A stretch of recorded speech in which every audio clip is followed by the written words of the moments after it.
It is now my pleasure to introduce Mudit Tyagi, a member of the class of 1988 and the recipient of this year's Giulio Regeni Alumni Impact Award. This coming year will mark the 10th since Giulio, who graduated from UWC-USA in 2007, was murdered for his work with labor unions in Egypt. It is appropriate that this award this year goes to the person with a similar vision for making the world a more just and fair place.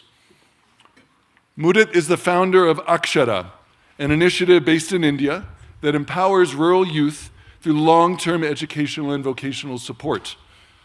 Since 2005, Akshara has addressed deep inequities in rural India by equipping students with academic and life skills, enhancing teacher training, supporting girls' education, and encouraging career pathways beyond subsistence labor. Sorry.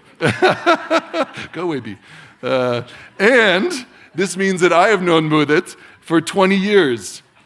I was a young teacher in India at the UWC when Akshara was founded. And then that was when we first met. Mudit has been clear that this award recognizes the many people around the world who have supported Akshara. I want to take a moment to congratulate Mudit for the network he has assembled and cultivated to create Akshara.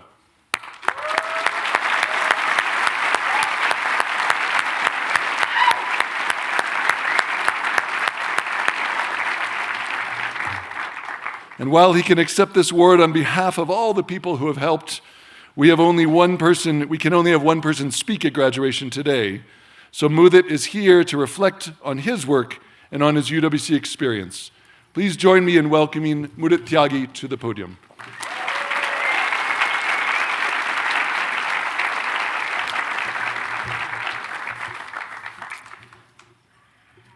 Thank you, Andrew, for that warm welcome.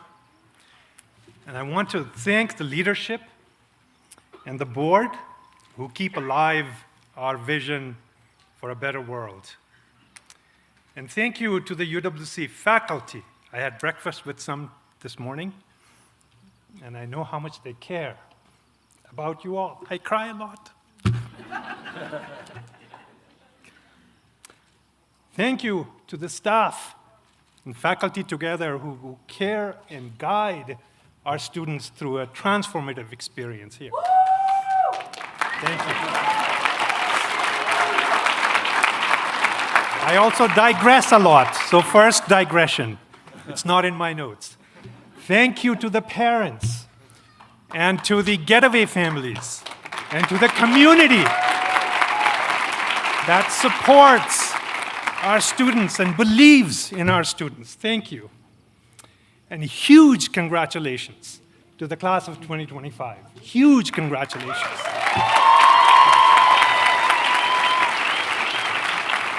I'm not worried about the B, it's just a friend.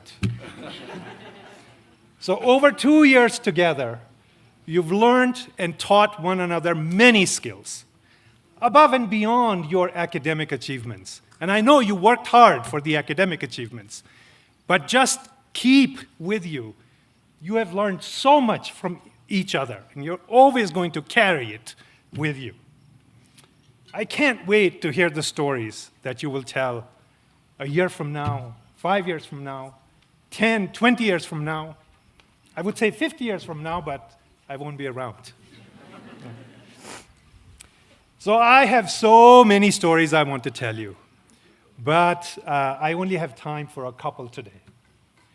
So this story begins with the UWC interviews in Mumbai in July 1986. Yes, I'm that old. Yeah.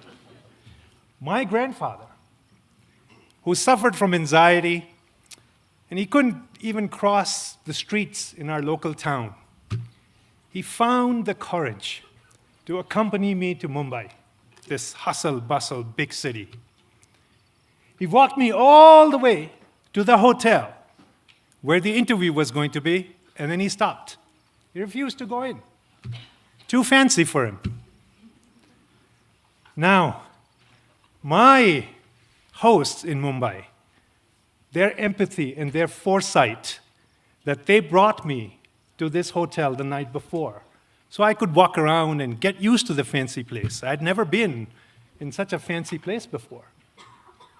We get to the interview, and there's Captain Mohindra, the man organizing the whole affair.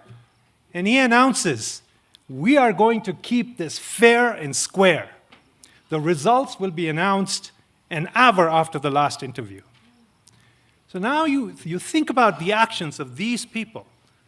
They don't know each other, but their actions, just simple, well-intentioned actions, along with the actions of many others who came before them, my teachers, my tutors, the neighbors who gave me free food, people who encouraged me, all of this together made it possible for me to avail this opportunity to go to a UWC.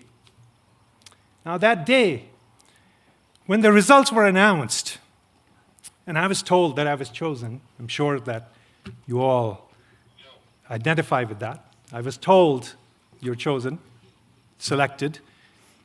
I closed my eyes, and I thought of all these people who brought me to this point. And when I closed my eyes, this thought occurred to me that the best way for me to express my gratitude to them is to carry this work forward and to make these types of opportunities available to everybody. So what I want to pause here and just summarize that. So small, well-intentioned actions, they ripple into positive impact that one may not foresee. So every single day, be kind, do the right thing. Take care of yourselves when you do that. So the story continues after 2 years of amazing 2 years here at UWC in digression number 2. As I say that, I think of my classmates, and I think of my first years, I think of my second years, and I think of all my teachers. I think one of them is in the crowd here today.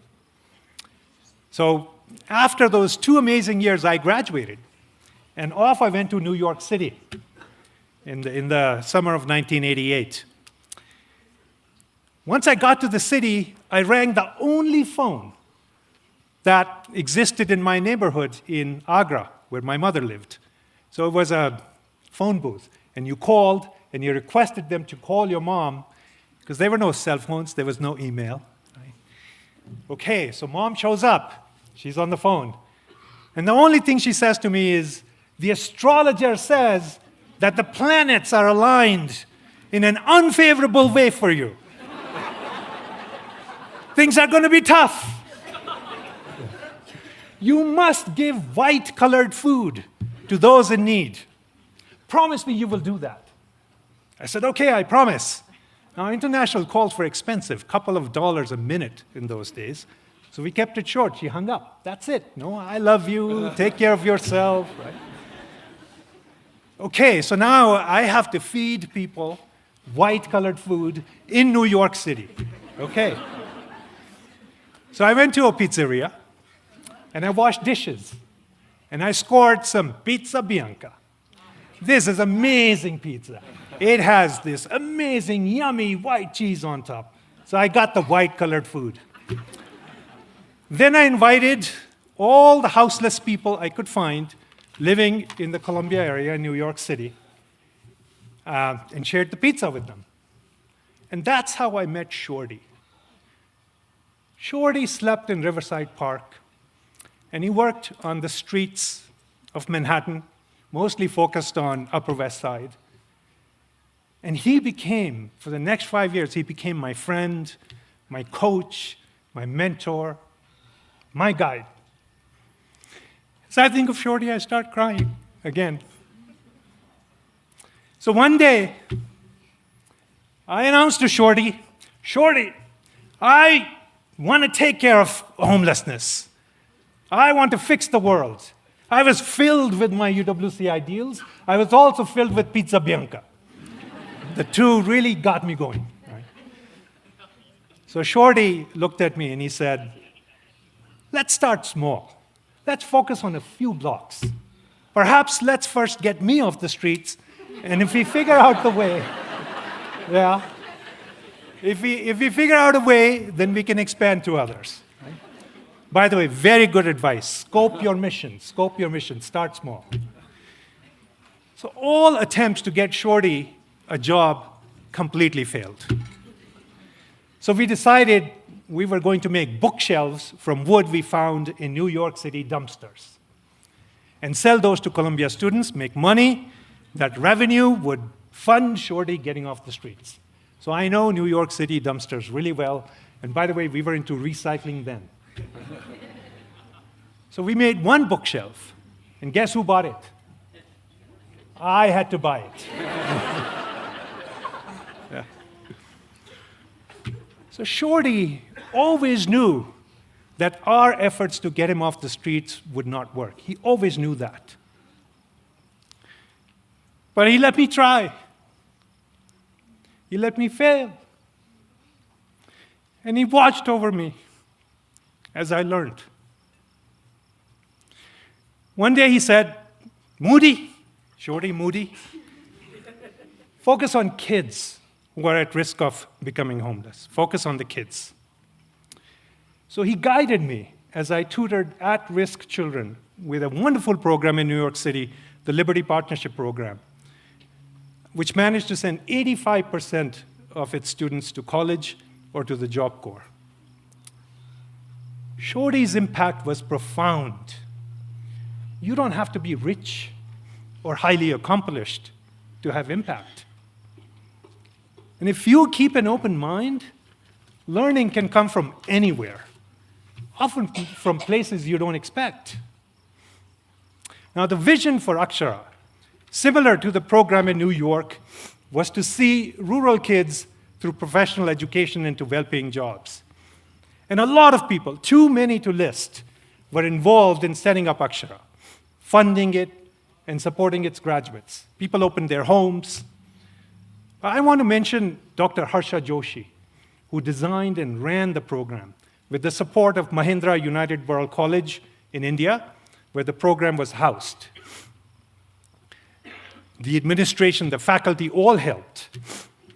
And she went house to house, making connections and convincing parents to believe in the potential of their children. In her work, it turned the fancy buildings of Miyuki on the hill into a pathway for opportunities for the whole community. Other UWCs leaned in and accepted Akshara graduates. Davis scholarships saw them through college.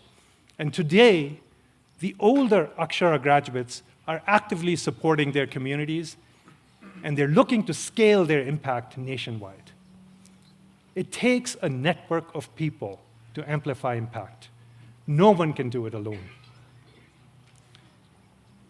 I read Giulio's final paper, and I internalized his deep concern for the well-being of the world and his recommendations on how to alter course for a better outcome for all. I recommend everybody to read that paper. It's a good paper. My maternal grandmother, after losing her husband and our son, my father, when I was very young, she taught me that when you build on somebody's work, when you learn from somebody's ideas, they always stay in your mind. They always stay in your hearts. Giulio will always be in our minds and in our hearts. Always. Together, we can build on his work, his vision for a fair and just world. Graduates, your family, friends, and UWC network have your backs. So go boldly and innovate. Innovate with infinite hope and zero fear of failure. As my deeply departed college friend, freaking fresh Frankie B, he had a PhD in electrical engineering, but also was a DJ. I used to work for him. He used to say, music will happen to you if you decide to dance. So dance, graduates. with infinite hope and zero fear. Just dance. And let this dance be your dance, not a dance that you're doing to impress someone. Let it be the dance that makes you happy. It is my wish for you that you find your center, your happiness, and peace. Thank you.